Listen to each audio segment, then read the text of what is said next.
कल्याण डोंबिवली महापालिका निवडणुकीच्या महायुतीत झालेल्या जागा वाटपाच्या पार्श्वभूमीवर भाजपमधील असंतोष उफाळून येताना दिसत आहे।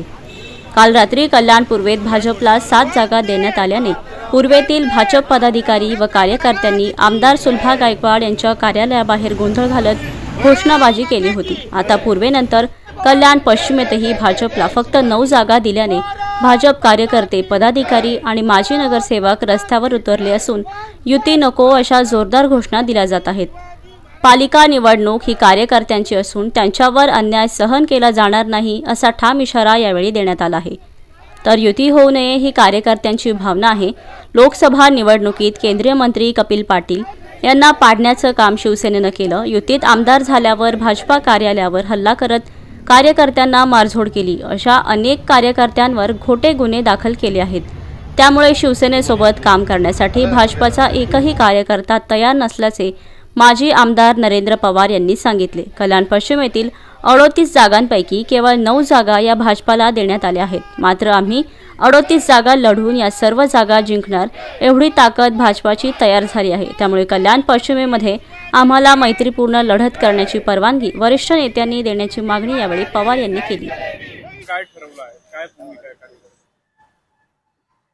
मुळामध्ये ही युती होऊ नये अशीच भावना कार्यकर्त्यांची होती, तीच सेम भावना आहे। कारण युतीमध्ये कधीही शिवसेनेने भारतीय जनता पार्टीला मदत केलेली नाहीये। मोदीजींच्या निवडणुकीमध्ये लोकसभेचे आमचे खासदार, आमचे मंत्री, केंद्रीय मंत्री यांना पाडण्याचं पाप याच मित्रपक्षाने केलेलं आहे। ही सर्व कार्यकर्त्यांची भावना आहे। त्यांचं काम आम्ही कसं करणार? युतीमध्ये आमदार झाल्यानंतर त्यांनी आमच्या शहर कार्यालयावरती हल्ला केला, कार्यकर्त्यांना मारझोड केली, अनेक कार्यकर्त्यांवरती खोट्या केसेस झालेल्या आहेत। अशी अनेक उदाहरणं आज आहेत। त्यामुळे शिवसेनेबरोबर काम करण्याकरता भारतीय जनता पार्टीचा एकही कार्यकर्ता आज तयार नाही। किती जागा आपल्याला मिळाल्या आहेत? कल्याणमध्ये किती आहे, पश्चिमेत किती आहे, ईस्ट वेस्ट मध्ये किती जागा तुम्हाला कुठे कुठे दिलेल्या आहेत? त्याची आकडेवारी डिजिटल माहिती नाहीये। जे 7 भाजपचे आहेत त्या तुम्हाला लढायला मिळणार। कल्याण पश्चिम मध्ये भाजपचे 7 नगरसेवक आहेत, 2 प्रवेश केलेले, असे 9 आहेत। म्हणजे आम्हाला 9, 38 मध्ये फक्त 9 सीट लढवणार आम्ही तर 38च्या 38 जिंकणार। 38च्या 38 भारतीय जनता पार्टी याला जिंकू शकते एवढी ताकद आज भारतीय जनता पार्टीची कल्याण पश्चिम मध्ये तयार झालेली आहे।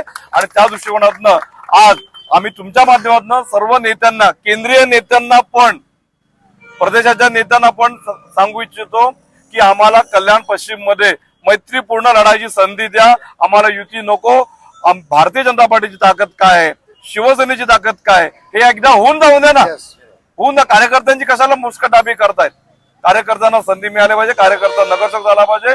लोकसभेला, विधानसभेला, केंद्राच्या हितानं, राज्याच्या हितातनं आज कार्यकर्त्यांनी युतीचं प्रामाणिकपणे काम केलेलं आहे। पण आज कार्यकर्त्यांची निवडणूक आहे, कार्यकर्त्यांची इच्छा आहे की आम्हाला स्वबळावरती लढायचं आहे। मैत्रीपूर्ण लढायची परवानगी तुम्ही ज्यांनी पक्षांतर केलेलं आहे, ज्यांनी पक्षातनं, या पक्षातनं त्या उड्या मारलेल्या आहेत, त्यांना तुम्ही स्वबळावर मैत्रीपूर्ण लढायची परवानगी देत आहेत। मग भाजपच्या कार्यकर्त्यांवरती अन्याय काय करतात? भाजपच्या कार्यकर्त्यांना देखील मैत्रीपूर्ण लढायची परवानगी द्यावी, अशा प्रकारची सर्व भारतीय जनता पार्टी कल्याण पश्चिमच्या कार्यकर्त्यांची भूमिका आहे। समन्वय समितीत तुम्ही देखील आहात, मग तुम्ही कुठेतरी समन्वय समिती फक्त 2दा झाली, 2दा बैठक झाली। फक्त तुमचे किती, आमचे किती, तुम्ही तुमची डिमांड काय, आमची डिमांड काय, हे फक्त नाटक त्या 2 बैठकीमध्ये झालेलं आहे। आणि कुठल्या प्रकारचा विश्वासात नेत्यांनी समन्वय समिती म्हणून आम्हाला किंवा कपिल पाटील साहेबांना किंवा आणखीन इतर कोणाला विश्वासात घेतलेला नाहीये। काल अचानक आम्हाला मीडियामधून कळलं की युती जाहीर झाली आणि सीट पण कसं, सीटांचं वाटप पण कसं झालं ते सुद्धा मीडियामधून कळलं। तुमचे नेते एकनाथ शिंदे यांच्या बंगल्यावर आहेत, ते देखील अजून देखील चर्चा करतात। निश्चितपणे कार्यकर्त्यांचा जो रोष आहे, कार्यकर्त्यांची भावना आहे की आम्हाला जर का लढायला मिळणार नसेल तर आम्ही कोणीही युतीचं काम करणार नाही। आणि जर का कार्यकर्त्यांनी युतीचं काम नाही केलं तर निवडून कोणी येणार नाहीत, उभाटा, मनसे निवडून येतील।